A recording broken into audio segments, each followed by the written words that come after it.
My name is Mark Sykes. I was born and raised in Don, Missouri, right south here, which has been 48 years, I guess. Come into the store when I was a young kid, when different owners had it, even the last previous owners. We've had the business now going on 4 years. I'm Johanne Blackburn. I was not born here. I was born in Quebec City, but I'm here with my husband, who is from here, and we have moved from Belmont, California. My name is Marc Anderson, and I was born here in 1936. I left here when I was 18 and came back when I was 73. Our participation, if you want to call it that, is to see if there's anything we can do to assist in sort of revitalizing the town and the community and help with whatever might be needed. My name is Patricia with Wever. My parents were both born and raised here in Don. I was raised here in Don. He owned the store here for how many years? Probably 20. 20 years we owned the store and this store currently. And at that time it was known as Purcell Mercantile. We purchased it from Helen and Lee Lewis and CJ and Patricia North. And this was our family business. Eventually Greg's dad came on board and worked with us here. Financially, we became in a situation where we just couldn't support the store any longer, as well as our family. We chose to sell the store and move on to different occupations.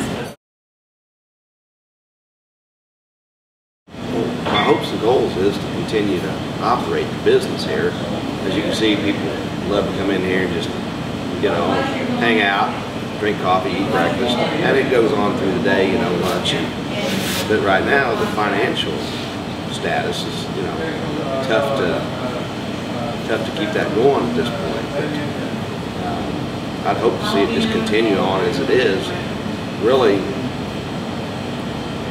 I don't know that I even care that I make a lot of money, just break even, just for the simple fact of keeping it here, keeping it going, because this place is gone. That's the end of the era. I mean, as far as I'm concerned, there wouldn't be nothing left at Don other than the post office.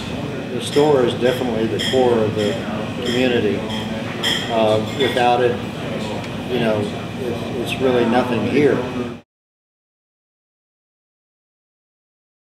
It's like anything else in life. You have to get 51% of the people on your side to get momentum. And so it takes a lot of marketing and inspiration and people who are going to go out there and sell, quite frankly, at some risk to themselves. It is a mixed population. I mean, to my surprise also, because you kind of drive through the small towns and you're like, what do people do? Before you get to Chillicothe, there's a lot of Ludlows and Dons and Uticas and things like that, but the experience of living here showed me that even though the businesses are not here, right here, they're 10 miles away, they're Chillicothe, people do, for reasons of visiting family, going through one town to another, or dealing with other things, they do come through these small towns. And to answer the problem with Daybreak Cafe is that if we could only keep it as it is for the people who want to have it like that, not too big, small, quiet, but still attract from the other largest cities some kind of a clientele that comes in on Friday night. You have your fish fries that brings lots of people, and it's a different type of clientele, probably not the oldies and all this, and it's fun. I mean, I've never been, because we're just 2 minutes away from here, but we don't really go out at night anymore. We kind of just enjoy farm life and things like that, and we see our people during the day. But if there was a solution to tell the community, look, it's not going to change. We're not going to come and change the old decor. We're just going to bring it a little bit more life so that we can attract another type of clientele. Might it be the Saturday morning brunchers or whatever it is to adapt to the people who are here. But there's a lot of very good schools here. If I was younger, I would say to my whole family, come here and start a family. It's a great community. In these small communities, people are important, and in this case, certainly Mark and Teresa are the restaurant. If you're in Chillicothe eating at Joe's Bar and Grill, I mean, or at Applebee's, you don't really care who's behind the bar. Here, I think you do more so, and I think that again is the importance of retaining the character and the personalities of the people that do live here. I think success here is trying to retain some of the fundamental core pieces and then maybe add a little piece here and there. Success would be what I was just mentioning, is that the social part, the interconnection, and also making the cafe and whatever can develop around it part of the old community and also the new community, like people like us who have an interest coming back. And I think that all of us coming back or that are still here, we all give in to the best we can by showing up, by patronizing, coming here to eat.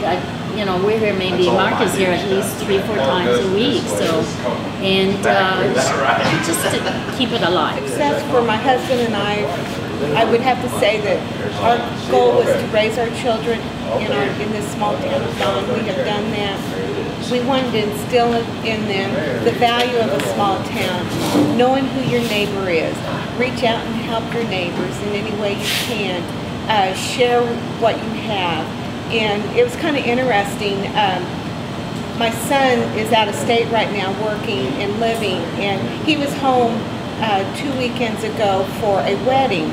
And Sunday afternoon, we were just at home, and we had a continual parade of his friends coming in. They knew Nathan was in town, and Mark's son, Kelly, came by to visit with us, and there was just 3 or 4 of his friends that came by just because they knew he was in town.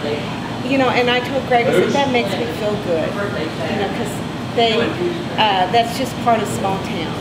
For me, it would be, I want something here for my grandchildren and hopefully my great-grandchildren to come back to. And